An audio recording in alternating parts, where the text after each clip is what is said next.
All right, one more time. How about some applause for Mr. Preston?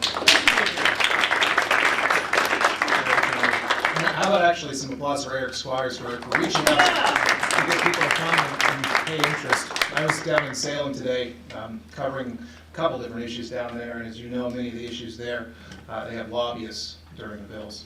And most of the issues, it seems like they have a lobbyist on both sides of the bill, and many of the issues, they have lobbyists, more than one, on each side of the bill. So any lobbyists here tonight to partake in our discussion? Well, appreciate all the candidates being here because this is the grassroots level of politics, and I really, from a personal standpoint, appreciate you guys taking an interest in making your community better. So thank you. And we will start with the Tualatin Valley Water District with the candidates, and we'll go in order opening remarks, as you heard Eric mention, 3 to 5 minutes for each candidate. And we'll start with Commissioner Marilyn McWilliams. Thank you. Thank you, Patrick. Good evening, and thank you to Eric and to CPO number 6. I really appreciate you inviting me to come tonight. My name is Marilyn McWilliams, and I'm running for Tualatin Valley Water District Board position number 1. I'm the incumbent in that position, and I'm grateful for the confidence that the voters have put in me these past 4 years. I'm retired and enjoy having the time to give back to my community. I've lived in the district for 44 years, enjoying great water quality and efficient service. I want to give back to the community and do my best to provide leadership and conscientious attention to issues that are before the district. My qualifications for this position are my experiences teaching science in the Beaverton schools and doing analytical lab work in both clinical and environmental labs. I've served for 3 years in an elected position as a local school committee member for Sunset High School. And in the past 4 years, I've been an active part of the Tualatin Valley Water District Board of Commissioners and served on the Willamette River Water Coalition, Metro Policy Advisory Committee, the Joint Water Commission, and as an alternate on regional water providers. I belong to 2 professional organizations and attend their training conferences. 3 challenges that the district faces are, first of all, the choice for our future water source, which the board will actually make the decision on that choice in April. Second is choosing our new CEO, because our present CEO, Greg DiLoretto, is retiring in October. And third, addressing the need that the district has for replacement of water mains and reservoirs in some of the older neighborhoods, keeping everything up to date and in good repair. I brought some literature about the water source decision, and it's on the table in the back, so before you go, you might want to pick up some of our literature. We would appreciate the public putting input in on this decision. It's a big decision for us to make, and we like all the help we can get. Thank you for your attention, and I ask that you support Marilyn McWilliams as I continue working together for water. Thank you.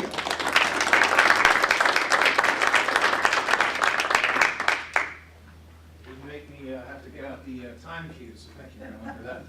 All right, next we'll hear from Commissioner Dick Schmidt. Thank you. Can everybody hear okay? Yes, that's loud. As Marilyn mentioned, we are having an issue with identifying a new source of water, and that is neither cheap or short-term. And so we absolutely would like the public's input as to how they think we should handle this. And as a little background, I grew up on a 26-acre row crop farm between Albany and Lebanon, and spent some time in the Navy and did my time at Oregon State and worked for 30 years in analytical laboratories, analyzing water, wastewater, and stormwater. And as my position now as president of the Board of Commissioners for the Tualatin Valley Water District, I have been, this is my 2nd term as a commissioner, and I'm an elected official and I'm not a millionaire yet, and I don't understand what happened. Well, anyway, yes, the future water supply, conservation, and community and customer service are the things that I would consider the most important. If anyone wants to get a hold of us, we have a website where feedback is invited. You can get contact information from any one of the commissioners, either both email and phone. And we look forward to hearing from you if you have any issues, or we'd even take a compliment. We have 98% voter or customer confidence rating, so we're doing okay. And that's, thank you.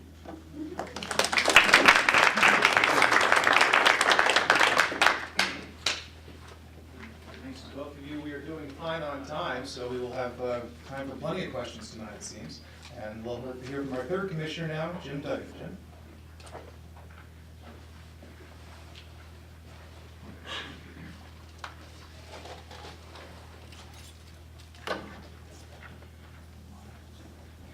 I've had the privilege of serving as a commissioner since 1993.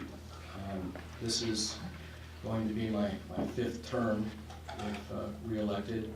I've lived in the water district my entire life. Graduated from Sunset High School and Portland State University. Back in 1993, when the Wolf Creek Highway Water District and the Metzger Water District combined, there was an election where all the seats were open. Where, previous commissioners that served those respective two districts, they were able to run, and then anybody else was able to run as well. And there were a number of friends of mine who said that I had the education experience that I'd be a good water commissioner. I graduated from Portland State with a degree in civil engineering and had worked at the city of Beaverton for a time as a development review engineer. And I thought that I might be able to contribute to the water district. And I've had, again, the privilege of serving for nearly 20 years now. We've come a long way since that time. Back in 1993, there was only one source of water for the water district, well, one major source. We had some wells, but it was the city of Portland. Since that time, we've added the Joint Water Commission as our second source, and I think that was one of the biggest things. I can't take credit for it because there was a lot of work in place and staff really did the work, but joining that was a huge milestone because it allowed the water district to have two good, reliable sources. And that's really why I'm running. I don't think the job is done. We need to have a long-term view on where we get our water so that our children and grandchildren will have the same benefits that we've had here for quite some time. More than 100 years ago, the citizens of Portland and their leaders got the bull run running. 50 years ago, approximately, the city of Hillsborough got what is now the Joint Water Commission water source going. We also need to take a long-term view so that our children and grandchildren have the same benefits that we've enjoyed. I'd like to echo the comments of both my fellow commissioners. We have a lot of big choices, important choices to make in the coming years, and I'm seeking re-election because, again, the job's not done, and I think I can still contribute. So, thank you.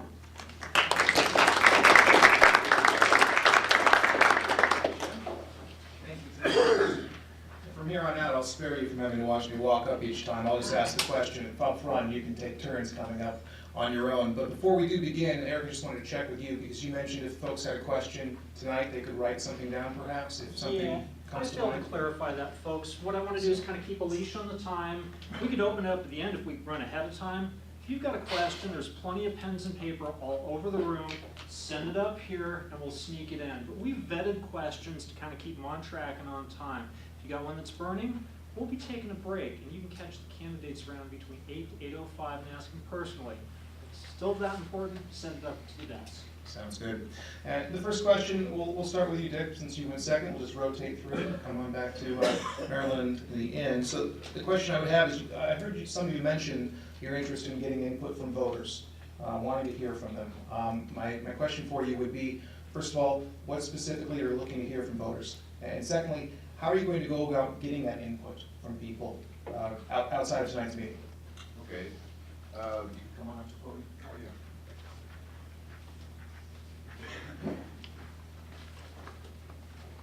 Well, myself and the other commissioners can be contacted directly by phone or email with the contact information provided on the district's website. Our website also has an area where the public can leave general feedback. We also have an outreach program that disseminates information and requests feedback in the water district and flyers that are distributed to the community.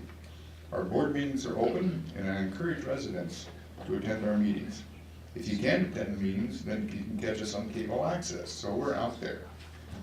I'm happy to attend neighborhood meetings if invited. I also attend CPO6 meetings and Aloha Business Association meetings. And I'm always available for questions from the public. And I also attend other informational meetings such as the Aloha Community Plan. And I want people to know they can contact us anytime if they have a concern, complaint, or question, and not just when there's quote-unquote issues. And of course, again, we would take a comment or a compliment. Thank you.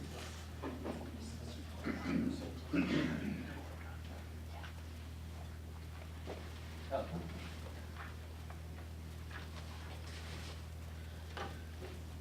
think it's really important as a commissioner to be able to listen to all the constituents, and as Commissioner Schmidt mentioned, we do get input every now and then from people attending our meetings, and I have attended a number of CPO meetings. Specifically, I attend CPO1, which is nearest my home, but I attend any meetings that I am invited to. I try to make an effort to read all the public comment that we get at the commission, and also just being available in the community. That's real important to make sure that you're in a position to listen and not necessarily tell people what the answers are, because the more perspectives you get, I think the better decision making can be.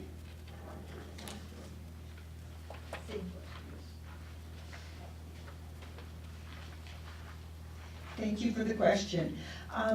I am busy in my community. I go to a lot of meetings because of assignments from the board, but I also am a frequent attendee at the Washington County Public Affairs Forum, and I get a lot of feedback from people at the forum. That's a great place. I also attend the Westside Economic Alliance meetings many times, and it's a good place to network with other elected officials, and I do get a lot of feedback there too. And at the MPAC meetings, the Metro Policy Advisory Committee meetings, I get a chance to talk to people from all three counties, and it's a great chance to get some different perspectives. We do belong to a number of water professional organizations, and we get contacts there, and just from church and going to our meetings, and also we've been doing some outreach on this water source decision, and I've gone to all of those meetings. We've just completed our last open house on March the 2nd. But if anytime you'd like to schedule a meeting with a group that you have, our staff would love to do that, or you can contact the commissioners. We'd be happy to do that ourselves too. And I do go to CPOs, usually CPO1 for sure, and 6 and 7 also. So anytime you want to contact us, we'd be more than welcome. And I want to make clear too that the three of us are running for 3 different positions. We're not running against each other. We're a good team.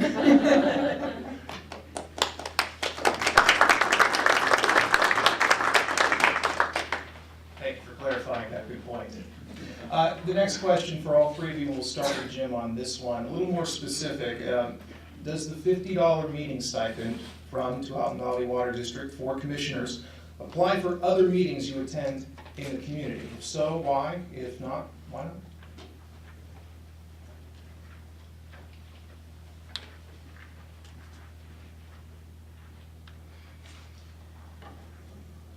The stipend that commissioners get is set in Oregon revised statutes. It's something that's been in effect for, I don't know, probably 50 years or more. It was probably worth a whole lot more back when it was enacted than it does today. But the way the rule reads is that any time that a commissioner acts in an official function, they get $50. Now that's whether it's 1 meetings or 3 meetings, it's in a single day. And the way I've approached it is it's intended to cover those expenses that we don't get directly reimbursed for, like the gas to come to meetings, or meals that aren't provided, or that sort of thing. The way, and it's up to each commissioner to report the meetings. As a board, we assign various members to attend other functions like the Regional Water Providers Consortium, or the Joint Water Commission, or the Barney Ownership Commission. And typically it's when you're attending a meeting in the official capacity as a board member or a representative of the board, not necessarily attending a meeting where someone might come up and ask you something, let's say at church, which that happens every now and then. The $50 is something that is nice, because there are some expenses that we don't get reimbursed for directly from the district, and it's something that I've reported thoroughly. I think every board member does every month. In fact, you can see that in our meeting minutes, which meetings, other meetings that the board has attended. And I'm wondering if the legislature will ever adjust that for inflation. Not that $50 isn't generous for a single day, but there have been times when I've attended 3 or 4 meetings in a day, and the per hour compensation gets pretty low at times. Thank you. Thank you. You know, I really enjoy going to meetings, and if there weren't a $50 stipend, I'd still go to them. I usually go to a number of meetings that I don't, indicate that I need any repayment for. But the ones that are part of my official responsibilities, I usually claim the $50 stipend. It's not just the time that you spend at the meetings. When I prepare for a MPAC meeting, it's usually like 3 hours of reading and reviewing things and possibly contacting people. For our board meetings, we get between 100 and 200 pages of documents to read before the meeting. So it's not like it's just a half hour for $50. It's a lot of preparation. Reminds me of the days when I used to teach school. The district is kind enough to provide us with cards for TriMet, so that we can sometimes go to meetings on TriMet, which is a wonderful bonus. But it does run into a lot of money if you're ending up going to meetings that are quite a distance away.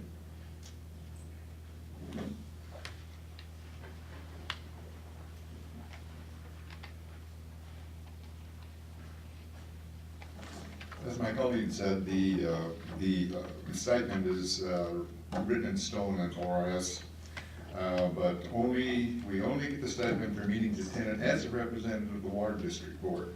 For instance, if I were to attend a school board meeting on boundary issues because it affects my neighborhood, I would not get the stipend. And for the record, I will not receive a stipend for tonight's meeting because the focus tonight is as a candidate.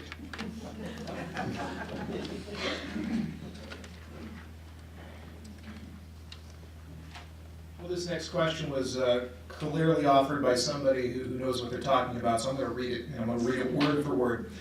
Barney the reservoir and Barney the dinosaur sound similar. If Barney drank his namesake reservoir, what action would you take as a Tualatin Valley Water District Commissioner upon notification from the Joint Water Commission? And we'll start with Marilyn. I think my first reaction would be to say, Barney, I love you.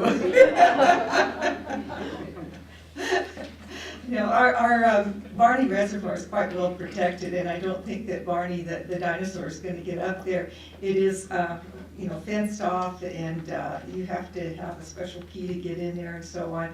And we do have logging up there, though, and it's carefully monitored, and we do check the water quality and so on to make sure that we're not getting any pollution. You know, I think, Barney, I still am very fond of you.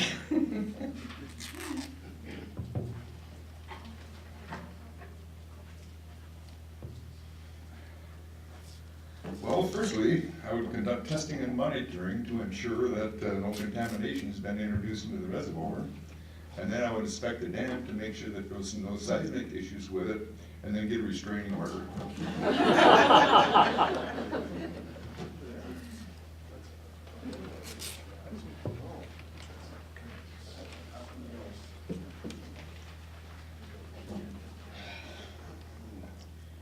I love this question.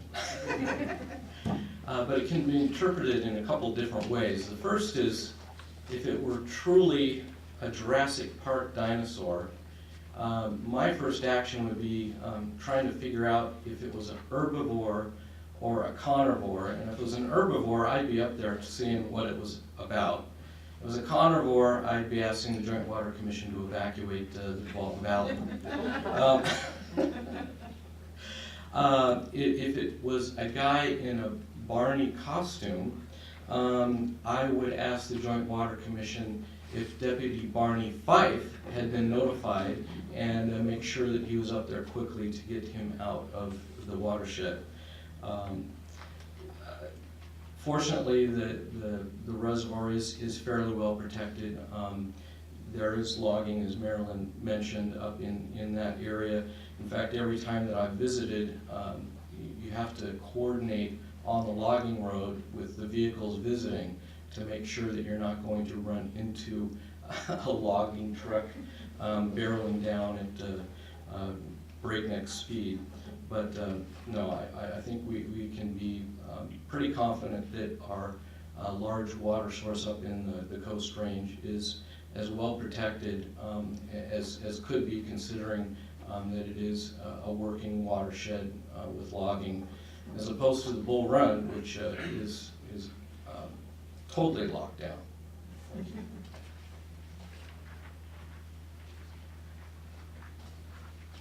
you for your candor on that question.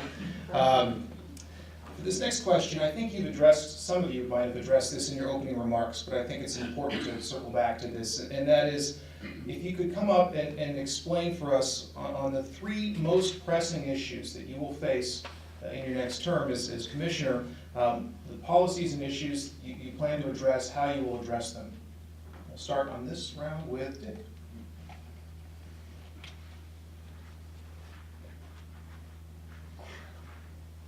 Thank you. Well, if you don't know, I'll tell you, we have a two-legged stool in Walton Valley Water District. We have the Portland Bull Run water that we get, about half, and the other half we get from the Joint Water Commission. It's imperative that we develop a third source.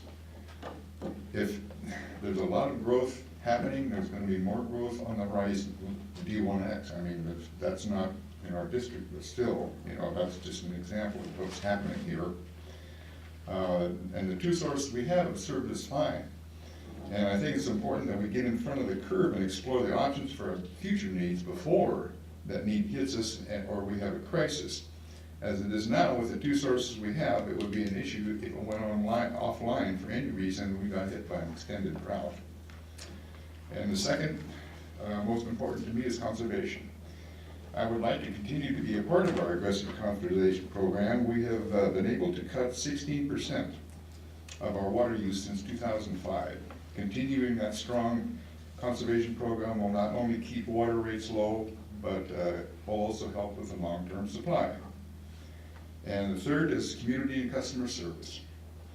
I want to ensure that Walton Valley Water District continues to be the premier water provider in the area with strong leadership to ensure we retain a highly respected, educated, trained, and dedicated staff, to ensure our capital improvements program keep our infrastructure in good shape, and I would like to continue to work to maintain a sound and reliable supplies for the future, and continue building strong community programs that serve ratepayers, businesses, our young people in schools, future users and consumers, and our environment.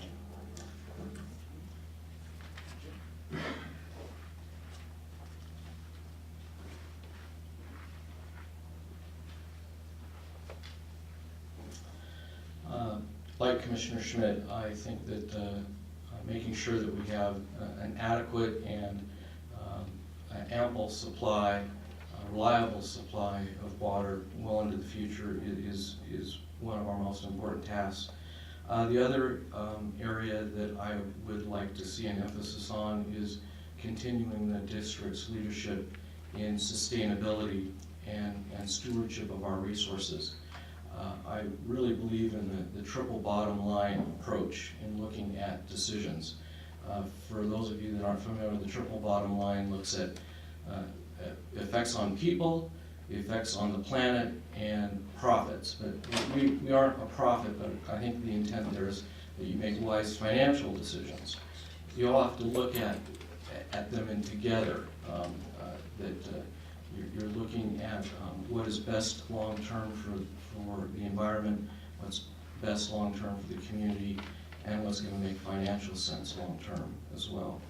The last thing I want to focus on is that there's a ticking time bomb off our Oregon coast where we have the potential of an extremely large subduction zone earthquake like Japan experienced 2 years ago this coming week. There are things that we can do now that can reduce the heartache and pain that will occur if we are unfortunate enough to have that event occur in the next 50 years, which there seems to be a fairly good chance that that could happen. And we need to make steps now to make sure that the pain is as small as it can be, because that probably is our Hurricane Sandy, our Hurricane Katrina, or our tsunami that hit Japan. Thank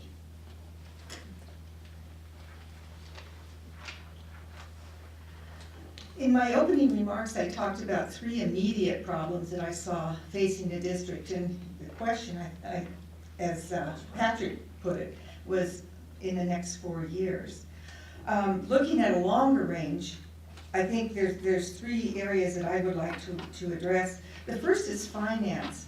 I think all of us know that we've gone through a recession recently, and that it's a little bit harder to sell your house, and it's a little bit harder to get a loan, and so on. And this affects the water district. It affects the partners that we work with. You know, we work with 4 partners within the Joint Water Commission. We work with partners in Willamette River Water Coalition. We work with partners in pretty much every water group that we're with. And some of our partners are not as well financed or not as large and stable as the Twomp Valley Water District. So that puts a little bit of a crimp on us, and it also makes us feel like we're really responsible for, you know, kind of helping them along with the planning and finding ways to finance things. The second area of finance that I'm concerned about is the state. The Water Resource Department has been very underfunded in the last few years, and the state is going to have to step up with the global warming situation and take on more and more responsibilities. And I would like to see the state adequately fund the Water Resource Department. The third area, I think, is federal, that the infrastructure throughout the United States needs a lot of maintenance and a lot of improvements. And the federal government right now is not very eager to help finance that. So we need to have ways to finance our infrastructure throughout the country. And if there's problems in other parts of the country, it does affect us too, because we are all together in this life. Second thing I would want to address is the coordination of the supply construction projects, whichever of the 4 sources that we choose to go with. There's some type of a construction project. We're going to be working with project partners. We're going to be working with lots of agencies and so on. So the leadership that we need to have to move forward with this, and the wisdom we need in putting together our strategies and our tactics as we move forward on those large projects. And in the third, Commissioner Duggan talked about the seismic threat, and I think the district has really been busy already in replacing some of our reservoirs, hardening some of our water lines and so on, but it's something we're gonna have to continue working on, and also make plans for emergencies and how we can provide water for people. The projections now are that people would probably be without water for an extended time in some parts of the district, and we need to make sure that, you know, our responsibilities to provide water for our customers are taken care of. So those are my long-range ideas. To make the most efficient use of our remaining minute and a half, if each candidate wants to come back up one last time and take 20, 30 seconds to explain why you decided to run for this office. And for this, we will start with Jim.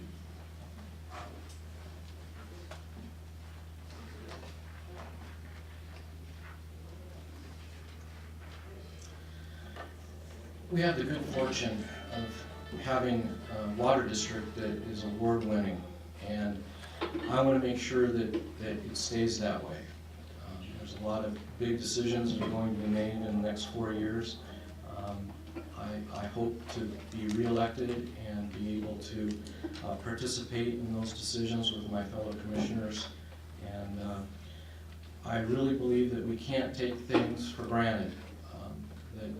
The good service that we've had in the past, we can't just say, oh, that'll occur in the future no matter what we do. No, we have to take the steps now and be vigilant to make sure that we will have a reliable and ample supply of water.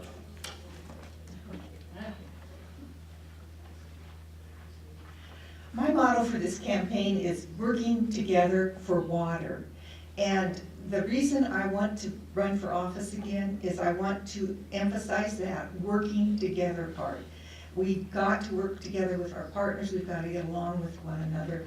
I'm very well acquainted with a lot of elected officials and a lot of community leaders now for the last 4 years, and I really want to stay with this because I want to keep those relationships going and make use of those friendships so that they can advance the water district.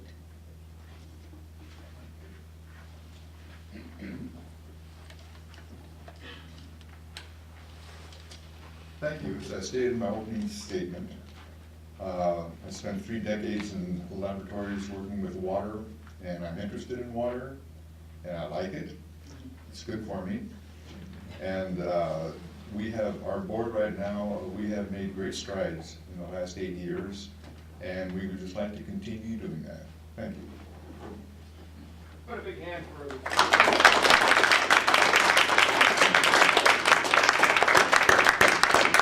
Thank you to each of you, and I think that concludes the Tualatin Valley Water District candidates tonight. Turn it back over to Eric for now. Fantastic. Folks, everybody, thanks for being here. Great job. We're going to take 5, and this is